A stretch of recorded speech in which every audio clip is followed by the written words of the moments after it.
واخيرا الجزء الجديد من حكاية الاسطورة باكي رجع يا جدعان. بس المرة دي الموضوع مختلف تماما. التحدي مش بطل قوي، التحدي مش مقاتل عادي ولا خصم من الجيل الجديد، لا ده موساشي اقوى رجل عرفه التاريخ. يعني بقى ولا تقول لي باكي ولا تقول لي يوجيرو، ساموراي اتولد عشان القتال وسوفو ما بيعرفش الرحمة. فيا ترى هل باكي مستعد لقتال هذا الاسطورة ولا القوة دي اكبر من اي حد في العصر الجديد؟ كل ده هنعرفه النهارده يا صديقي، فجهز نفسك وصل على النبي عليه افضل الصلاه والسلام ويلا بينا نبدا. بتبدا الحكايه بمشهد تدريبي عالمي بيورينا عبقريه باكي في ابتكار طرق جديده لتعذيب نفسه. بنشوف باكي وهو واقف عند قمه تل او منحدر عالي جدا عند احد المعابد. الموضوع ما بيكونش مجرد جري عادي في المنحدر، لان باكي بيبدا ينطلق بكل قوته لتحت وكانه قذيفه. بنشوف رجله وهي بتخبط في الارض بقوه مع كل خبطه، وبدات الحكايه تاخد شكل تاني خالص لما باكي قرر انه مش بس هيجري، لا ده قرر انه ينطلق دفعه واحده وباقصى سرعه لدرجه ان جسمه بدا يفقد توازنه فعليا. لكن الصدمه بتظهر في وسط السرعه الجنونيه. بنلاحظ باكي بيبدا يحس بشعور غريب بدا يجيله من تاني وهو بيواجه خطر الموت المحقق. لو رجله اتكعبلت التساؤل بدا يغلبه. بنشوف هو بيفتح بقه على اخره في مشهد لا يصدق، بيصرخ في سره ان اللحظه وصلت، وفعلا بيبدا يتاوب بكل برود وهو في نص الانطلاقه الانتحاريه. وده لان الفجوه بقت كبيره بين باكي وبين اي تحدي لدرجه ان الموت نفسه ما بقاش بيثير حماسه، وبعدين بينزل يقف على الارض بكل سهوله وكأن مفيش حاجه حصلت. بنروح بعد كده لمكان تاني بنشوف فيه اطلس بطل منظمه يو اي سي وهو في حاله من السؤم والملل من حزام البطوله اللي شايله. اطلس بيوضح انه بقاله 7 سنين وهو الاول في المجال ده، وانه كسب اكتر من اللازم لدرجه انه زهق من الفوز. وبنشوفه في وسط الحلبه وهو بينهي خصمه بضربه واحده، بضربه قاضيه بيبلغ الجميع انه خلاص مش هيكمل، اكتفى من الرياضه دي. وده لان طموحه الحقيقي هو انه يكون الاقوى، مش في الرياضه دي، لا الاقوى على الاطلاق. بنروح بعد كده للمؤتمر الصحفي والاعلاميين بيسالوا باستغراب ليه اليابان بالذات، فبيرد عليهم وبيفهمهم ان في اليابان في شخص معترف انه الاقوى عالميا.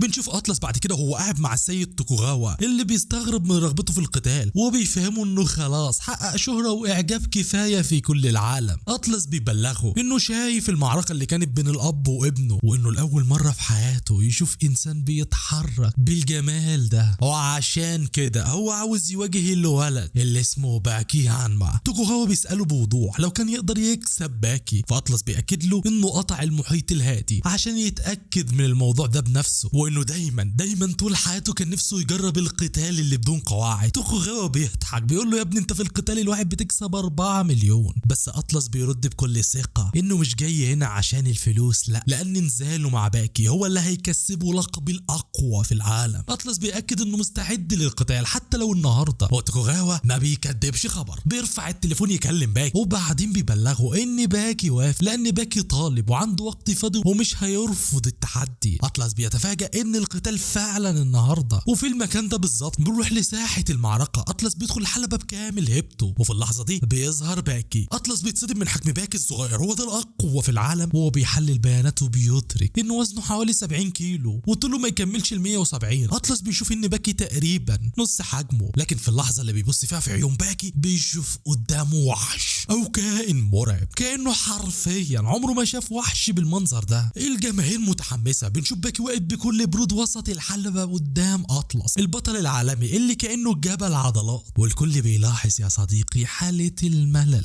اللي ماسكه باكي. في اللحظة اللي المفروض تكون في قمة الحماس باكي بيفاجئ الكل بنظراته الهادية قدام بطل العالم، وكأنه بيقول لهم مفيش اي حاجة في المكان دي شد انتباهه او تخرجه من حالة الزهق اللي هو فيها. اطلس طبعا ما بيصدقش، بيبدأ يضحك باستهزاء كبير في نفسه وبيبص لباكي وكأنه شايف حشرة مجرد طفل ملوش لازمة، وبيفهم نفسه انه خيال الوحش ده اكيد وهم من اللي سمعه مش اكتر. في الوقت ده اطلس بيسمع صوت الجماهير وهي بتشجعه بحرارة، بيدرك انه بالرغم من حجمه الا انهم حاسين ان الطرف الاضعف هو باكي. الحكم بيتدخل بيعرفهم ان القتال مفتوح، مفيش اي قوانين، بيعلن بداية النزال حرفيا. اطلس بيقرر ينهي الكلام ده كله في ثانيه، بينطلق بسرعه البرق وبمنتهى القوه وبجسمه الضخم في هجوم عنيف عشان يسحق باكي ويمحيه من الوجود. لكن في ثانيه باكي بيختفي من مكانه وبسرعه بيظهر قدامه كانه مش بني ادم. فجاه باكي بيقرب من اطلس بسرعه البرق وبيمسك دراعه بايديه الاتنين، وهنا بتحصل المفاجاه. اطلس اللي قوه قبضته بتوصل ل 130 كيلو ما بيقدرش انه يشيل ايد باكي من على راسه. فجاه باكي بيبدا يهز دماغ اطلس بسرعه جنونيه، وفي لحظه بينتهي القتال بفوز باكي. اثناء خروج باكي من الحلبه الاطباء بيدخلوا بسرعه البرق عشان يعالجوا اطلس. بعد كده بنروح لاطلس وهو قاعد بيتشمس وبيحكي ذكرياته عن النزال، بيعترف بهزيمته، بيشرح انه لاحظ ان باكي كان بيبذل مجهود جبار قدامه، وبيكون لاحظ حاجه مريره، حاجه صعبه على اي مقاتل. باكي حرفيا كان مانع نفسه انه يتوب من الملل، وعمل كل ده كنوع من الاحترام ليه كمقاتل، لانه لاحظ من طريقه مشي باكي وتعابير وجهه طول المباراه ان القتال انه زهقان منه، انه بالنسبه له شيء ممل. وبعدها بنشوف رئيس الوزراء سابوزاوا وهو راكب عربيته الفخمه وماشي في وسط الحراس، ومتنكر كمان في لبس عامل، بس المره دي ما كانش رايح في مشوار سياسي، لا ده كان رايح يقابل الشخص اللي ماسك خيوط القوه من ورا الستار، السيد توكوغاوا. اول ما بيوصل بنشوفه هو مستغرب جدا من السريه التامه اللي حوالين الموضوع. توكوغاوا بيبدا يمهد له ان اللي هيشوفه النهارده هو السر قومي مفيش مخلوق في العالم يعرف عنه حاجه. بنروح بعد كده هم داخلين لمبنى مهجور وشكله قديم جدا، بس الحقيقه ان المبنى ده مش مجرد غطاء لواحد من اكتر الاماكن تطورا وتعقيدا، بس ده مكان مرعب بيدخلوا اسانسير متطور بشكل مرعب. توكوغاوا بيفهموا منهم دلوقتي بينزلوا المسافه 100 متر تحت الارض وفي مكان محصن تماما ضد اي اختراق خارجي. رئيس الوزراء بيبدا يحس برهبه المكان، خصوصا لما الابواب بتتفتح وبيلاقي نفسه في قاعه عملاقه جدا يا جماعه، وكانها عالم تاني خالص. وفي وسط القاعه بنشوف عمود ضخم جدا واصل لحد السقف. توكوغاوا بيبلغوا ان هو قلب المشروع واللي هيرجع هيبه ومجد اليابان. هما دلوقتي قدام برج سري تحت الارض بيضم اعظم تكنولوجيا وصل ليها البشر، تحديدا في مكان الهندسه الوراثيه. رئيس الوزراء بيبص بانبهار وهو شايف الاجهزه والعلماء اللي شغالين في صمت، وبيسال توكوغاوا عن الهدف الحقيقي والنهائي من كل التكاليف. وهنا بنشوف توكوغاوا وهو بياخده لمكان فيه انبوب عملاقه مليانه بسائل غريب، بيعرفوا انهم هنا مش بيعملوا تجارب عاديه، هم بيحاولوا يعملوا افاقه لاشرس واعظم مقاتل عبر التاريخ الياباني القديم والحديث. توكوغاوا بيفهموا انهم لو قدروا فعلا يوصلوا للطريقه دي انهم يفوقوا الاسطوره الحيه موساشي مياموتو من غيبوبته اللي دامت الاف السنين، ودلوقتي شغالين عشان يرجعوه تاني بقوه مرعبه وما بيتحداش اي قانون بشري. رئيس الوزراء ما بيكونش مصدق وحقه الصراحه. توكوغاوا بيكمل كلامه بيعرف ان موساشي ما كانش مجرد سياف، ده كان سيد الفنون القتاليه ومؤسسها اساسا، وان رجوعه دلوقتي هو الحل الوحيد عشان يكسروا حاله الملل والضعف اللي مسيطره على العالم. طبعا يا صديقي نظره الدهشه والذهول في عين الوزير بتكون واضحه قدام الكل، وكاننا بنشهد على ولاده عصر جديد من القوه. طبعا ده كله اول ما موساشي يفتح عينيه ويخرج للعالم، وبيبرف ده رئيس الوزراء على اللي بيحصل، لكن توكوغاوا بيقول له يبلغ موساشي بالكلام ده بنفسه لما يصحى. بنروح بعد كده لسنه 1986 وبنشوف عالم حفريات مهووس بيفهمنا ان اكبر رغبه في حياته هو انه يلمس العمود الفقري لملك الديناصورات التيريكس. بيبدا يشرح معاناته مع المتحف اللي كان بيرفض طلبه انه يقطع العظام لنصين عشان يشوف اللي جواها، لانهم كانوا مهتمين بس بالمظهر، لكن هو كان مقتنع ان في حاجه جوه مستخبيه. بنشوف بعد كده الطفره العلميه اللي غيرت كل حاجه لما العالم ده بيكتشف وجود انسجه رقوه ودم حي جوه الحفريات عمرها ملايين السنين. بيعرفنا ان موضوع استنساخ الكائنات القديمه ما بقاش مجرد حلم. بننتقل بقى لسنه 2005 وبنشوف راجل اعمال من طوكيو بيظهر قدام العالم وبيفتح قدامه شنطه مليانه فلوس، وبيفهمه ان ده استثمار في عبقريته الفذه. الشخص ده كان هو توكوغاوا اللي طلب منه طلب خلى العالم يشك في ودانه انه عاوزه يفوق انسان من غيبوبه دامت الاف السنين، ومش اي انسان يا صديقي، ده الاسطوره موساشي مياموتو. توكوغاوا بياخده في جوله جوه المكان وبنشوف ان البرج الضخم اللي فوقهم ارتفاعه 634 ما كانش غير تمويه، لان البرج يا صديقي متصمم اصلا اصلا على شريط الحمض النووي. بعد ما بيعدوا ابواب كتير بنوصل اخيرا لموساشي اللي غرقان في نوم عميق، وبنشوف العالم وهو بيعلنها بكل جنون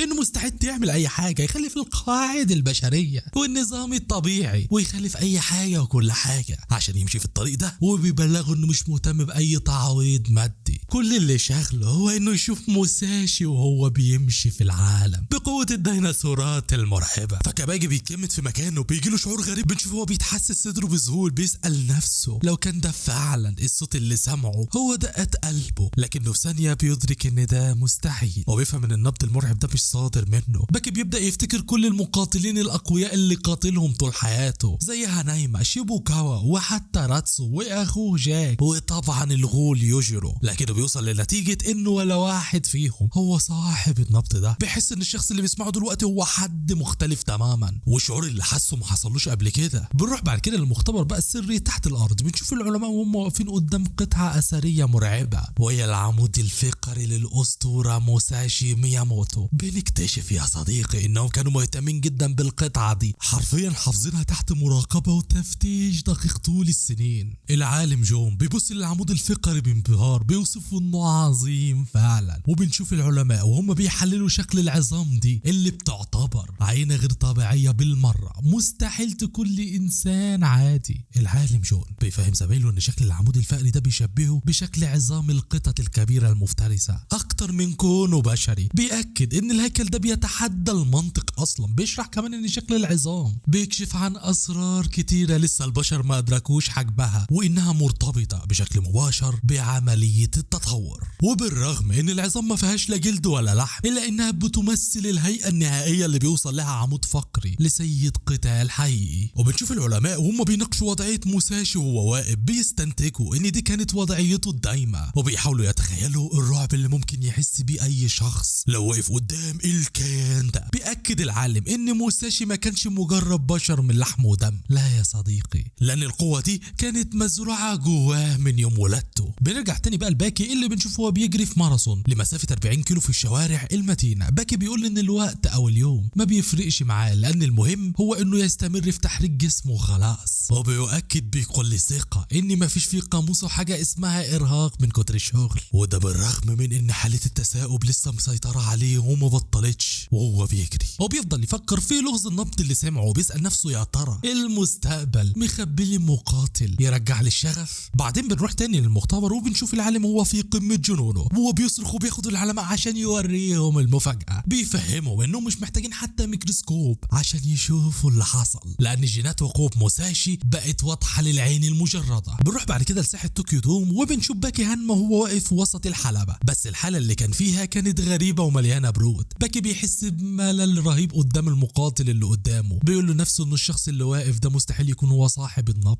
لا، والشخص صاحب النبض شاغل تفكيره من زمان. دقات القلب المرعبه اللي كان حاسس بيها كانت جايه من مكان ابعد بكتير من الحلبه. باكي بيحس ان الكسل مش عايز يسيبه لدرجه انه مش قادر يحس باي ذره حماس في القتال. وبمجرد انتهاء النزال بنشوف توكوغاوا وهو بيبص على باكي من بعيد، بيقول له يستنى الشخص اللي هيخليه يبطل تداوب للابد ويرجعوا المود الاكشن، يبقى قابلني لو قدرت تعمل معاه حاجه بقى. وبنرجع للمختبر وبنكتشف السر وراء سرعه عوده موساشي المرعبه. العالم بيفهمنا ان التطور البشري وسرعه النمو كانت ثابته وما بتتغيرش من الاف السنين، بس يا صديقي الكلام ده على البشر العادي مش موساشي اللي حرفيا عنده قدره استثنائيه بتخليه قادر على ضغط الزمن. بدل ما يحتاج سنين ضوئيه عشان يوصل لقوته الكامله، التقنيات اللي بيستخدمها دلوقتي هتخليه يختصر الزمن ده ويختصر زمن النمو كله في فتره ما بين 10 ل 11 شهر عشان يخرج للعالم وهو في قمه مجده القتالي. بنروح بعد كده لكوريا وهو بيعمل تمرين التعليق المتقاطع على الحلقات الرياضيه بقوه جسديه مرعبه. كوروهيرا بيبذل كميه طاقه مش طبيعيه لدرجه ان العرق مغرق جسمه بالكامل، ومع كده وهو كمان عمال يتاوب وكأن مجهوده ملوش قيمه. ومهما زود الحمل سواء هو بيعمل تمرين ضغط او حتى بيجري في سباق ال100 متر باقصى سرعه عنده. ففي اللحظه اللي بتوصل لقمه المجهود وقبل ما يحقق هدفه بثانيه جسمه بيفاجئه بكسل، كأن مفيش اي حاجه قادره تثير حماسه او تخرجه من حاله الملل. يحكي كل الشخصيات يعني باكي وابوه، فهمنا انهم مش لاقيين حد، امال الباقيين ايه حكايتهم؟ المهم كوريرا بيمشي في الشارع بيسأل نفسه بمرارة عن سبب الزهق الرهيب، وبيفكر ان الموضوع ممكن يكون حالة طبية محتاجة علاج، لان مفيش اي قتال قادر يشبع رغبته. بنروح بعد كده لمكان تاني خالص، بنشوف دوبو اوروتشي وهو واقف بصلابة تحت الشلال. دوبو بيسأل نفسه لو كان التمرين القاسي ده شيء كويس وبيدي بالفعل النتائج الكويسة، ولا هو مجرد بيعذب نفسه في المية اللي زي التلج، وفجأة هو كمان بتجيله حالة الكسل. هي الحكاية يا جدعان. بنروح بقى بعدها لمبنى مستشفى الجامعة الرئيسي، وتحديدا للأوضة رقم 3013. بنشوف جاك هانما وهو بيمر بتاني عملية جراحية لتطويل العظام، والهدف المرة دي انه يوصل ل 2 متر و43 سنتي عن طريق زيادة طول عظم رجليه 30 سنتي. جاك بيفهمنا وبيقول لنا ان الهدف هو انه يكون الأضخم والأقوى عشان يقدر يبص من فوق باستعلاء على اي مقاتل يواجهه، وخصوصا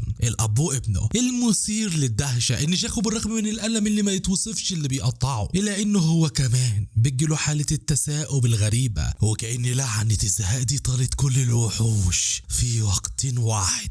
بنرجع تاني لقلب المختبر السري، والعلماء بيأكدوا لتوكوغاوا ان كل القراءات الجسدية لجسد موساشي ممتازة، النبض طبيعي وحرارة الجسم مستقرة. العلماء بيفهموه ان موساشي اللي بقى جسمه مدعوم بجينات الديناصورات عشان يعوضوا السنين الغيبوبة، وصل عمره الحيوي 32 سنة، وانهم محتاجوا 11 شهر و10 ايام عشان يوصلوا للحظة دي. وفي مشهد مليان هيبة العالم بيرفع ايده بكل حماس وبينده على موساشي. الابواب تبدأ تتفتح وينزل منها السائل اللي فيها موساشي، بيبدأ يظهر للعالم علشان تبدأ أسطورة موساشي مياموتو في العصر الحديث. بعدين بنروح لبار هادي بنشوف فيها نايما كورو وهو قاعد مع واحد من أتباعه المخلصين. بنشوف حالة الهدوء اللي مسيطرة على المكان. التابع بيبدأ كلامه، بيسأله يا ترى هنقعد قد ايه هنا، وبيتكلموا عن حظهم في الحياة. بيوضح له ان العدد ده اكيد اكبر من انه يتحصر. نايما بيكون باين عليه الرزانة التامة، بيبدأ يفضفض وبنشوفه هو بيفكر في موضوع الملل اللي ما بيسيبش حد في حاله. بيبلغه انه كان بيفكر في نفس الشيء بقاله يومين. وبعدين بيبدأ يحكي عن ذكرى ليه وهو ماشي في الشارع، وفجأة بيظهر له شخص مجهول ماسك مسدس وموجهه ناحيته بكل غل. الناس في الشارع بيتجمدوا من الرعب، والتابع بيفهموا انهم ممكن يتعاملوا مع الموقف ده من بدري لو عرفوا بس. لكن الصدمة انها نايمة ما تهزلوش شعره، جات له حالة التثاؤب هو كمان. وبكل برود مسك المسدس وبتشوف هو بيفرمه بين صوابعه، بيمسح بكرامة السلاح الارض. حرفيا المشهد يحسسك كأن السلاح ورا. هنايما بيفهم اللي معاه انه مش باكي لوحده هو اللي حاسس بالملل، الموضوع بقى جماعي، الكل حرفيا صابته اللعنة. بنروح بعد كده للمختبر السري تحت الارض، واللحظة اللي الكل مستنيها وصلت اخيرا.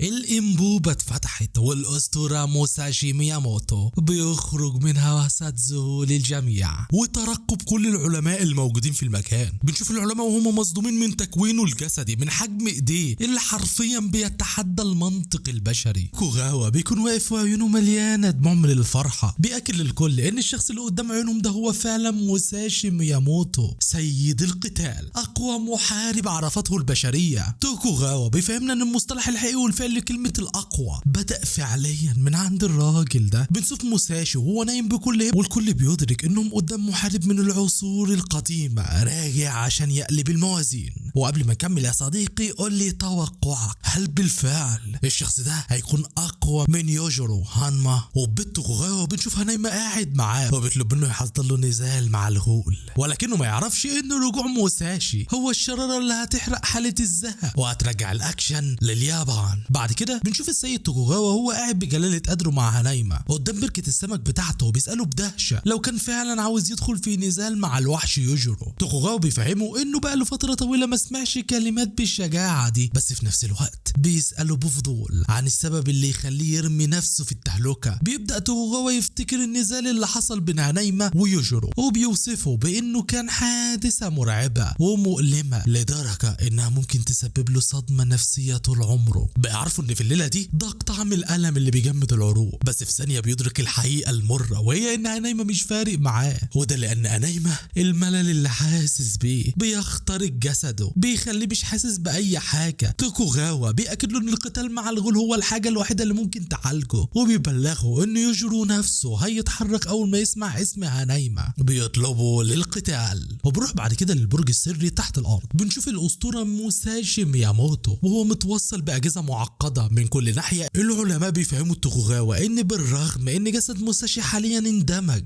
مع الديناصورات وكل القراءات الحيوية من نبض وحرارة وضغط دم في مستوياتها الطبيعية، الا ان في مشكلة كبيرة والصدمة ان بالرغم من مرور 81 ساعة لعملية الايقاظ او الافاقة، الا ان موساشي لسه مصحيش، رافض يفتح عينيه. عالم الحفريات بيبدأ يصرخ بيأس، بيعرفهم ان هم في طريق مسدود، بيفهمهم ان موساشي هو اللي مقرر يفضل نامس وحابس نفسه جوه الغيبوبة بمزاجه. هنا بقى المناقشة بتسخن جدا، بتتحول لخناقة، وتوكوغاوا بيخبط بايديه على الترابيزة بكل غضب. بيفهموا العلماء اللي مسمين نفسهم محترفين انهم مجرد ناس بتقدم اعذار، بيفهمهم ان القطعة الاهم في المشروع لسه ناقصة وان العلم والارقام ليه حدود. وفي اللحظة الحاسمة توكوغاوا بيقرر انه يستعين برأي هاوي بعيد عن المختبرات، وبيكشف لهم سر خطير انه عنده اخت بتشتغل وسيطة روحانية شاطرة جدا بالرغم من انها شخصية غامضة ومريبة. السيد توكوغاوا بيكمل كلامه مع العلماء، بيفهمهم ان اخت سابوكو مش مجرد وسيطة روحانية عادية، لانها في الحقيقة بتتعامل مع حاجات مظلمة ومرعبة جدا. توكوغاوا بيوضح انهم كانوا بيوصفوها بكلام ناعم بزيادة، وبيعرفهم انها في الواقع اكثر ريبا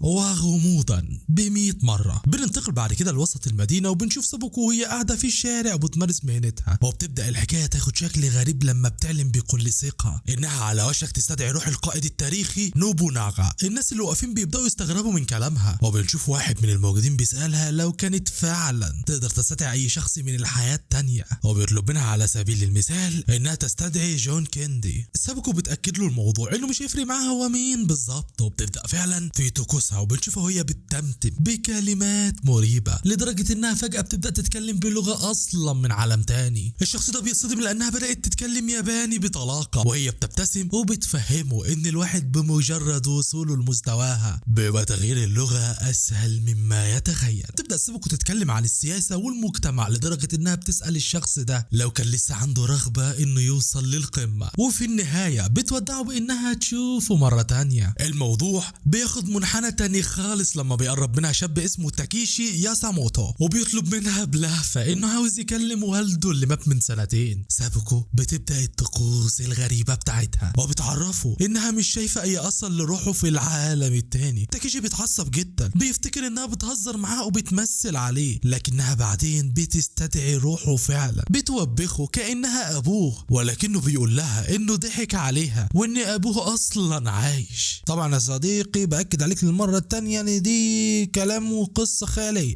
وتذكر يا صديقي من اتى عرافا فسأله عن شيء لم تقبل له صلاة 40 ليلة، وكل دون في اطار قصصي خيالي، فما تخليش معتقداتهم الخنفشارية تأثر عليك. لكن الحقيقة يا صديقي بتتكشف في مكان تاني خالص لما بنشوف والده هو لسه حي وبيحكي لابنه اللي حصل له في وقت سابق من اليوم. الاب بيفهم ابنه انه فقد الوعي وهو في مكتبه لمدة دقيقتين، وفي الوقت ده جاله حلم شاف فيه نفسه هو بيوبخ تاكيشي على استهتاره في المذاكرة. الواد بيتصدم، بيدرك فعلا ان الست دي حقيقية اصلية، بالفعل قدرت تستدعي روح ابوه وهو لسه عايش. توكوغاوا بيختم الحكاية وهو بيأكد ان سابوكو تقدر تستدعي اي حد في اي وقت، ومش بيفرق معاه اذا كان عايش ولا ميت. بنروح بعد كده لشوارع المدينة وبنشوف هانايما كاورو وهو ماشي بكل هيبته الطاغية اللي بتخلي اي حد جنبه يتجمد من الرعب. بنشوف هانايما ببدلته البيضة الفخمة وهو بيجسد معنى القوة الخام،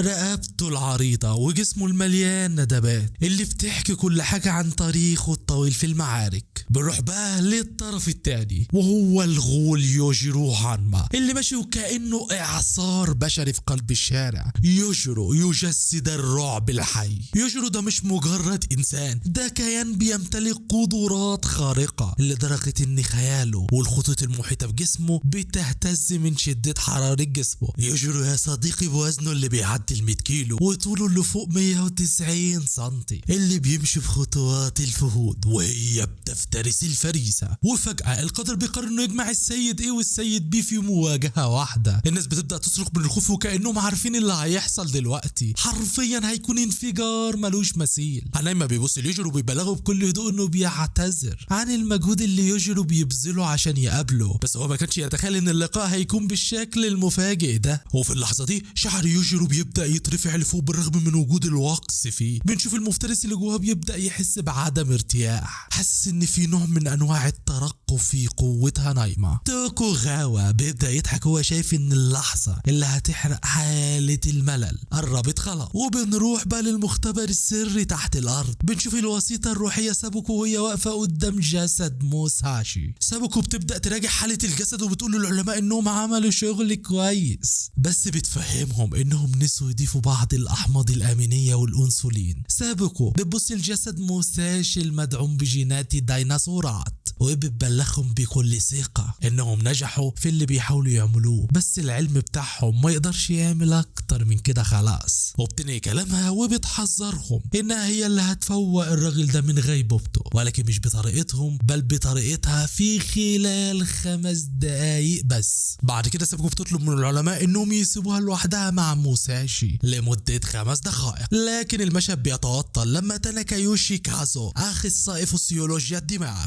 بيقرر انه مش هيسكت على المهزله دي. تاناكا بيفهم زمايله انهم ناس بتوع علم وما ينفعش يمشوا ولا الهطل والدجل ده، وبيبلغهم بكل غضب ان وجود الست دي في المكان بيحول المشروع من مشروع علمي لحاجه تانية خالص، وبيهددهم بانه هينسحب حالا ودلوقتي لو سابوكو ما فضلتش بعيده عن المنشاه. سابوكو بتبص له بمنتهى البرود وبتقول له انه لازم يبطل يبني افعاله على تصورات مسبقه، وبتبدا تهاجمه في نقاط ضعفه لما بتساله بسخريه لو كان لسه بيعاني من مرض القباء. سابوكو بتبدا تحرجه قدام الكل وبتفهمه انها عارفه انه كان بيضطر يلبس شراب مبلول بالشاي عشان يداري الريحه البشعه، وبتفكره بذكرى محرجه جدا لدرجه ان تاناكا وشه بيقلب حرفيا. تاناكا بيدرك ان السر ده ما كانش معرفه لاي حد غير شخص واحد بس، ابوه المتوفي. طب الست دي عرفت منين وازاي؟ وهنا بيدرك انه امام وسيطه روحيه حقيقيه، وقرر انه يسيبها تجرب والكل بيوافق في صمت تام.